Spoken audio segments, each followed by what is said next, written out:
ನೀವೇ ಸಹಾಯ ಮಾಡಬೇಕು ಪ್ಲೀಸ್.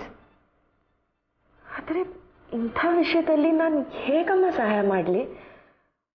ಅಲ್ಲ, ಇಟ್ಸ್ ಪ್ಯೂರ್ಲಿ ಪರ್ಸನಲ್. ನೀವಿಬ್ಬರೇ ನಿರ್ಧರಿಸಬೇಕಾದ ವಿಷಯ ಇದು.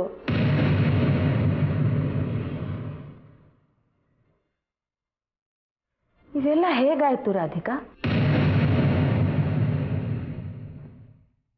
ಇಂಥ ಒಂದು ಸಂಬಂಧ ಹೇಗೆ ಬೆಳೆಸ್ಕೊಂಡ್ಬಿಟ್ರಿ?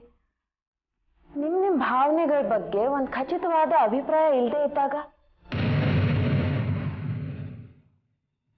ಏನೋ ಆಂಟಿ, ನಂದು ಕುಮಾರಂದು ಸಂಬಂಧ ಅಷ್ಟು ಚೆನ್ನಾಗಿರ್ಲಿಲ್ಲ. ಪ್ರತಿದಿನ ಜಗಳ ಕದನ, ನಾನು ಇಮೋಷನಲಿ ತುಂಬಾ ವೀಕ್ ಆಗಿಬಿಟ್ಟಿದ್ದೆ. ಯಾರು ಒಂದು ಒಳ್ಳೆ ಮಾತಾಡಿದ್ರು ಅವ್ರಿಗೆ ಮನಸ್ಸೋಲೋ ಅಂತ ಸ್ಥಿತಿ ಆಗ್ಬಿಡಿತ್ತು ನಂದು. ರಾಧಿಕಾ, ಅವನು ನಿನ್ಗೆ ಮದುವೆ ಬಗ್ಗೆ ಮಾತು ಕೊಟ್ಟಿದ್ನಾ? ಹಾಗೆ ಮಾಡಿ ಈ ಥರ ನಿನ್ಗೆ ಮೋಸ ಮಾಡಿದ್ರೆ ಅವನು ತುಂಬ ತಪ್ಪು ಮಾಡ್ತಾ ಇದ್ದಾನೆ. ಹೇಳು ರಾಧಿಕಾ, ಅವನೇನಾದ್ರೂ ಮಾತು ಕೊಟ್ಟಿದ್ದಾನ? ಮಾತಂತೇನು ಕೊಟ್ಟಿರ್ಲಿಲ್ಲ ಆಂಟಿ. ಮದುವೆ ವಿಷಯ ಮಾತಾಡಿದ್ವಿ, ಆದರೆ ನಾವು ಯಾವ ನಿರ್ಧಾರಕ್ಕೂ ಬಂದಿರಲಿಲ್ಲ. ನಿಮ್ಮ ಸಂಬಂಧ ಇಷ್ಟು ಮುಂದುವರೆದಿದ್ರು ಇದು ಯಾವ ರೀತಿಯ ಸಂಬಂಧ ಅನ್ನೋದು ನೀವಿಬ್ಬರು ನಿರ್ಧಾರ ತಗೊಳ್ಳದೇ ಇದ್ದಿದ್ದು ತಪ್ಪಲ್ವಮ್ಮ? ನನಗಂತೂ ತುಂಬ ಬೇಜಾರಾಗತ್ತಮ್ಮ ನಿನ್ನ ಸಂಕಟ, ಈ ಪರಿಸ್ಥಿತಿ ನೋಡಿ. ಆಂಟಿ, ನೀವೊಂದು ಸ್ವಲ್ಪ ಮಾತಾಡಿ ನೋಡ್ತೀರಾ ಅವನ ಹತ್ರ ಪ್ಲೀಸ್? ಮಾತಾಡ್ತೀನಿ ಖಂಡಿತ. ಆದರೆ ಅದರಿಂದ ಎಷ್ಟು ಲಾಭ ಆಗುತ್ತೋ ನನಗೆ ಗೊತ್ತಿಲ್ಲ. ಮಾತಾಡೋದು ಅಂತೂ ಖಂಡಿತ. ನಾನು ತಪ್ಪು ಮಾಡಿಬಿಟ್ಟೆ ಆಂಟಿ. ಈ ವಿಚಾರ ಎಲ್ಲ ಮೊದಲೇ ನಿಮ್ಮ ಹತ್ರ ಹೇಳ್ಬಿಡ್ಬೇಕಾಗಿತ್ತು. ಟ್ರೈ ಮಾಡಿದೆ, ಆದರೆ ಯಾಕೋ ಅವಕಾಶ ಸಿಗಲಿಲ್ಲ. ಅಳ್ಬೇಡ ರಾಧಿಕಾ, ಸಮಾಧಾನ ಮಾಡ್ಕೋ. ನಾನು ಶರತ್ ಗಿಲ್ಲೆ ಕಾಯಿಲೋ ಇಲ್ಲ ಹೊರಟ್ಬಿಡ್ಲ ಆಂಟಿ ಮನೆಗೆ? ಮನೆಗೆ ಹೋಗಮ್ಮ. ಮೊದಲು ನಾನು ಅವನ ಹತ್ರ ಮಾತಾಡ್ತೀನಿ ಈ ವಿಷಯ. ಸಾರಿ ಆಂಟಿ, ನಿಮ್ಗೆ ಬಂದು ತೊಂದರೆ ಕೊಟ್ಟಿದ್ದಕ್ಕೆ. ನಾನು ಬರ್ತೀನಿ.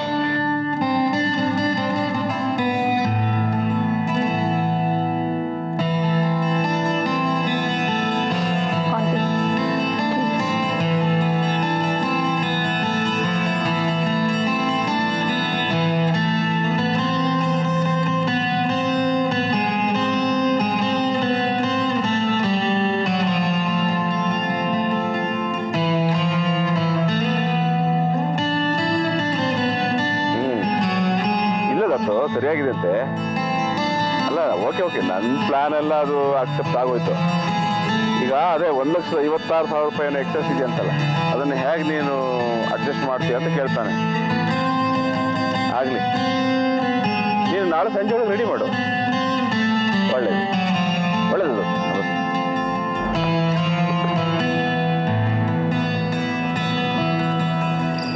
ವಸಂತ್,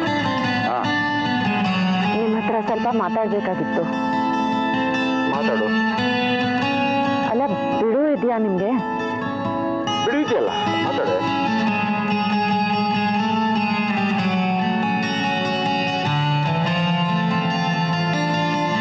ವಸಂತ್, ಶರತ್ ಬಗ್ಗೆ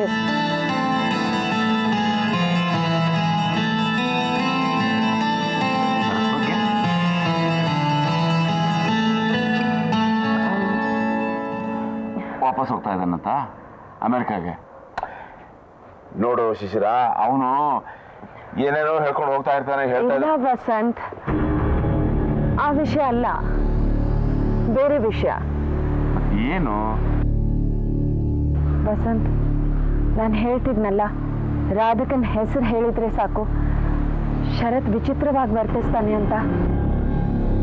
ಓ, ಹೌದು ಹೇಳ್ತಾ ಇದ್ದೆ. ಏನಂತೆ ಅವಳ ಸಮಾಚಾರ ಈಗ? ರಾಧಿಕಾ ಮನೆಗೆ ಬಂದಿದ್ರು. ತುಂಬಾ ಮುಜುಗರ ಆಯ್ತು ಅವ್ರು ಹೇಳಿದ್ದೆಲ್ಲ ಕೇಳಿ. ಅವರಿಬ್ಬರಲ್ಲೂ ಸಂಬಂಧ ಬೆಳೆದಿತ್ತಂತೆ.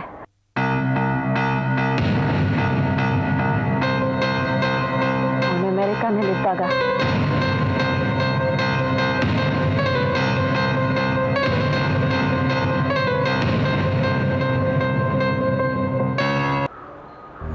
ರಾಧಿಕಾ ಅವನು ತನ್ನನ್ನು ಮದುವೆ ಆಗಬೇಕು ಅಂತ ಹೇಳ್ತಾ ಇದ್ದಾಳೆ. ಶರತ್ ಒಪ್ಕೋತಾ ಇಲ್ವಂತೆ.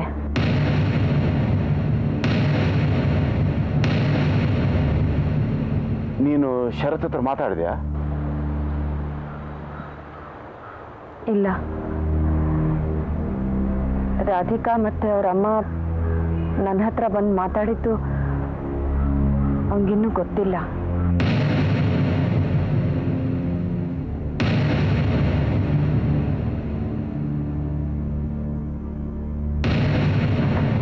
ನನಗೇನು ಗೊತ್ತಾಗ್ತಾ ಇಲ್ಲ ವಸಂತ್, ಈಗೇನು ಮಾಡಬೇಕು ಅಂತ.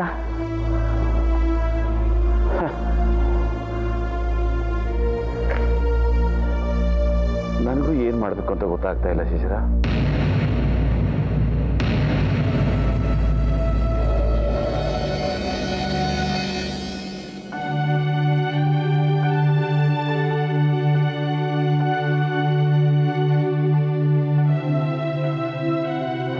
ಈ ಹುಡುಗರು ತಮ್ಮ ಜೀವನನ ಯಾಕೆ ಈ ಥರ ಗೊಂದಲ ಮಾಡ್ಕೋತಾರೋ?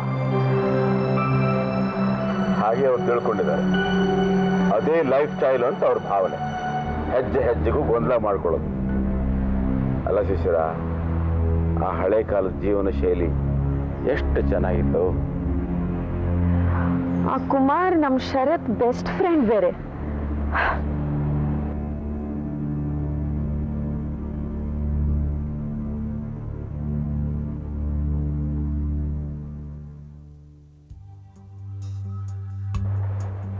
ನೋಡಿ ಶಿಶಿರ, ಈಗ ನಾವು ನೇರವಾಗಿ ನಮ್ಮ ಶರತ್ ಹತ್ರ ಮಾತಾಡೋಣ.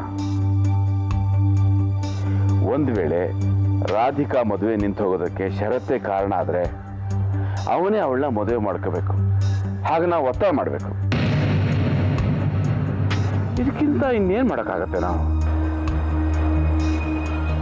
ಆದರೆ ಅವನು ಅವಳನ್ನ ಮದುವೆ ಮಾಡ್ಕೊಳ್ಳೋಕ್ಕೆ ಒಪ್ಪದೆ ಹೋದ್ರೆ ಏನ್ ಮಾಡೋದು ವಸಂತ್? ನೋಡೋಣ, ನಮ್ಮ ಕೈಲಿ ಸಾಧ್ಯವಾಗೋ ಎಲ್ಲಾ ಪ್ರಯತ್ನನೂ ಮಾಡೋಣ. ಅವನಿಗೆ ಅಮೆರಿಕ ಕಳ್ಸಿದ್ದೆ ದೊಡ್ಡ ತಪ್ಪಾಗೋಯ್ತು. ಅಲ್ಲಿ ಕಳ್ಸಿದ್ರಿಂದ ಆಗಿದ್ದ ಗೋಳು ಒಂದು ಅಂತಲ್ಲ. ಶಿಶಿರ ನೋಡು, ಅದೇ ಅದೇ ಅದೇ ನೀನು ತಪ್ಪು ಮಾಡ್ತಾ ಇರೋದು. ಯಾವುದಕ್ಕೂ ದುಡುಕಿ ನಿರ್ಧಾರ ತಗೋಬಾರ್ದು. ಒಂದ್ಸಲ ಅವನ ಹತ್ರ ಮಾತಾಡೋಣ, ಆಮೇಲೆ ನೋಡೋಣ. ವಸಂತ್, ಯಾಕೋ ಆ ಹುಡುಗಿನ ನೋಡಿ ತುಂಬಾ ಬೇಜಾರಾಯ್ತು. ಈಗ ನಾವು ಇವನ್ನ ಒಪ್ಸಿ ಇವನ್ನ ಆ ಹುಡುಗಿನ ಮದುವೆ ಮಾಡ್ಕೊಂಡ್ರು ಅವಳು ಸುಖವಾಗಿರ್ತಾಳೋ ಇಲ್ವೋ ಅಂತ ಯೋಚನೆ ನನಗೆ. ಓ ಹೋ ಹೋ, ಶಾಂತಿ ಶಾಂತಿ, ಸ್ವಲ್ಪ ಸಮಾಧಾನ ಮಾಡ್ಕೋ. ಇನ್ನೂ ನಾವು ಅವನ ಹತ್ರ ಮಾತಾಡಿಲ್ಲ, ವಿಷಯನ ಪ್ರಸ್ತಾಪನೆ ಮಾಡಲಿಲ್ಲ. ಆಗಲೇ ನಿನ್ನಷ್ಟಕ್ಕೆ ನೀನೇ ಏನೇನೋ ಕಲ್ಪನೆ ಮಾಡ್ಕೊಂಡು ಓಡ್ತಾ ಇದೀಯ. ಸ್ವಲ್ಪ ಇರು.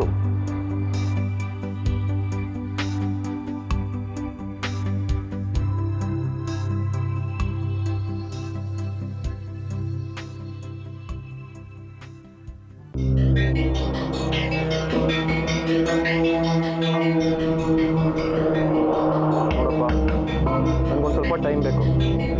ನೀ ಈ ಥರ ಇದ್ದಕ್ಕಿದ್ದಾಗೆ ಹಣ ಕೇಳಿದ್ರೆ ನಾನೇ ನೀನು ಕೇಳಿದ್ನ ದುಡ್ಡು ಕೊಡು ಅಂತ. ನೀನೇ ಬಲವಂತ ಮಾಡಿ ಕೊಟ್ಟಿರ್ತಾರೆ. ಅಯ್ಯ, ಆ ಪುರಾಣ ಎಲ್ಲ ಬೇಡಯ್ಯ. ನಾವಿಬ್ರು ಫ್ರೆಂಡ್ಸು, ಒಪ್ತೀಯಾ?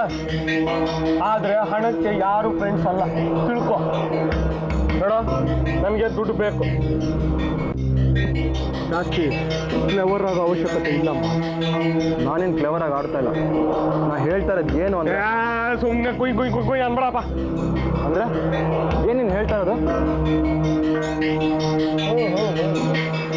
ಕೋಪಿಸ್ಕೊಳ್ಳೋ ಅವಶ್ಯಕತೆ ಇಲ್ಲಮ್ಮ. ಹಣ ಸಾಲ ಅಂತ ತಗೊಂಡ್ಮೇಲೆ ಮರ್ಯಾದೆಯಿಂದ ವಾಪಸ್ಸು ಕೊಡಬೇಕು, ತಿಳ್ಕೊ.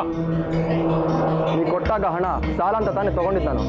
ಹೌದಪ್ಪ, ಒಪ್ಕೋತೀನಿ, ನೀನ್ ಸಾಲ ಅಂತಾನೆ ತಗೊಂಡೆ. ಸಾಲ ಅಂತ ತಗೊಂಡ್ಯೋ ಇಲ್ವೋ, ನನಗೀಗ ಹಣ ಬೇಕು ಅರ್ಜೆಂಟಾಗಿ, ಅಷ್ಟೇ. ತಂದ್ಕೊಡು. ಏನ್ ಮಾಡ್ತಾ ಗೊತ್ತಿಲ್ಲ.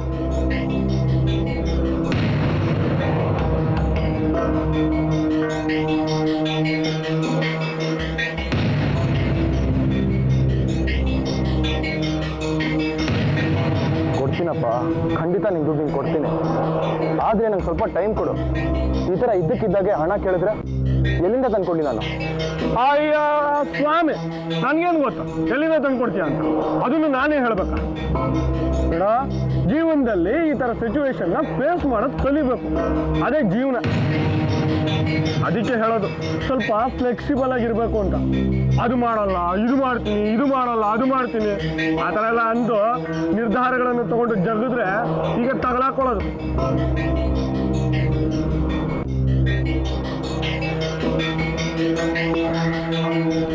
ನೋಡ್ತೀನಿ, ನಾನು ಏನು ಹೇಳಕ್ ಹೊರಟಿದ್ದೀನಿ ಅಂತ ನಿನಗೂ ಗೊತ್ತು. ನಮ್ಗೀಗ ಬೇರೆ ದಾರಿನೇ ಇಲ್ಲ, ಇರೋದು ಒಂದೇ ದಾರಿ. ಆ ದಾರಿನೇ ಹೋಗ್ಬೇಕು. ಅದು ಎಷ್ಟು ಅಸಹ್ಯ ಅನ್ಸಿದ್ರೆ ಏನು ಮಾಡೋಕ್ಕಾಗುತ್ತೆ? ಅಷ್ಟಕ್ಕೂ ಅದೇನು ತುಂಬ ಕೆಟ್ಟ ಕೆಲಸ ಏನಲ್ಲ. ಏನು ವ್ಯಭಿಚಾರನೋ ಅಥವಾ ತಲೆ ಹಿಡಿತನೋ ಮಾಡ್ತಿಲ್ವಲ್ಲ ನಾವು.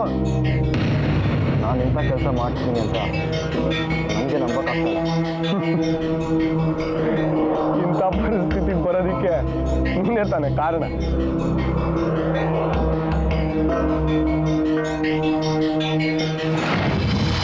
ಪ್ರಿಸ್ಕ್ರಿಪ್ಷನ್ಸ್ ಕೊಡೋ ಸಾಲ ತಾನಾಗಿ ತೀರುತ್ತೆ. ಪ್ರಿಸ್ಕ್ರಿಪ್ಷನ್ ತಂದು ಕೊಡೋದ? ಅದು ತಲೆ ಹಿಡಿದು ತನಕ್ಕಿಂತ ದರಿದ್ರವಾದ ಕೆಲಸ. ನಾನು ಖಂಡಿತ ಅದು ಮಾಡಲ್ಲ. ನಿಮಗೆ ಬೇರೆ ದಾರಿನೇ ಸಮಾಧಾನ ಸಮಾಧಾನ ಕೋಪ ಮಾಡ್ಕೋಬೇಡ ಮರಿ.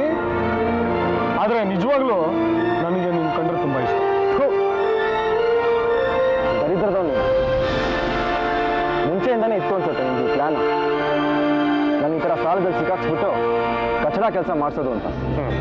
ಹೌದು, ಅದು ನಿಜ. ಅದೇ ನನ್ನ ಬಿಸ್ನೆಸ್. ಆದರೆ ನೀನು ಓದಿರೋನು, ಬುದ್ಧಿವಂತ, ನೀನು ಯಾಕಪ್ಪ ಬೀಳ್ಬೇಕಾಗಿತ್ತು ನನ್ನ ಬಲೆಯಲ್ಲಿ?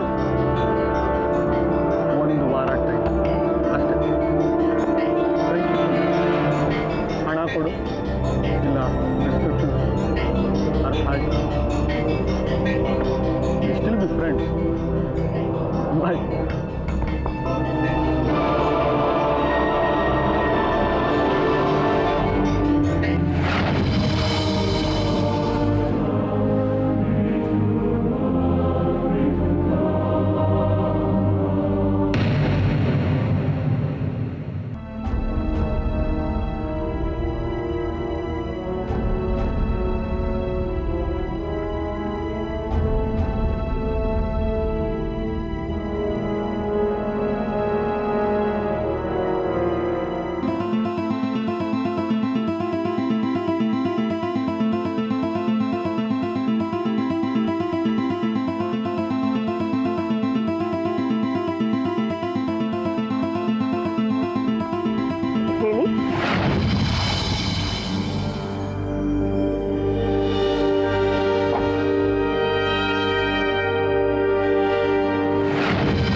ನಾನು ರಾಧಿಕಾ. ಹಾಯ್, ನಾನು Chaitra. I am Sharath's girl friend.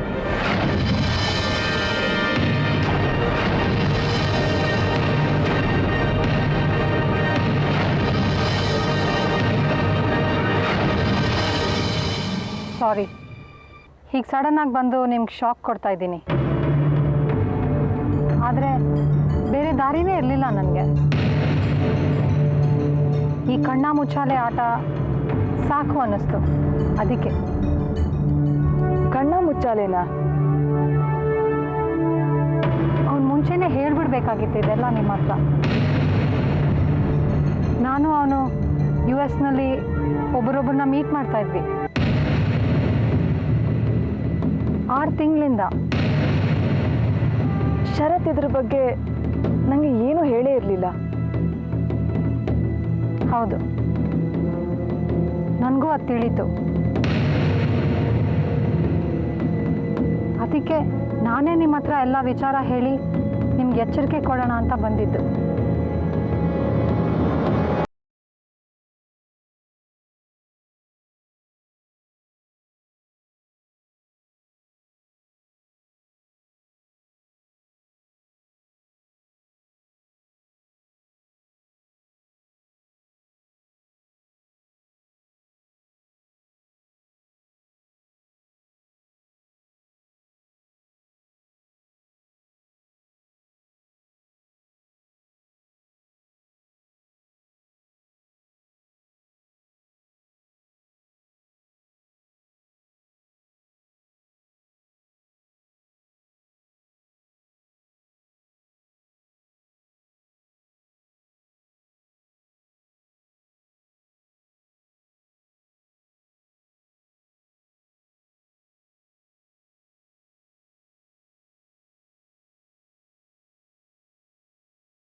ನಾನಿನ್ನ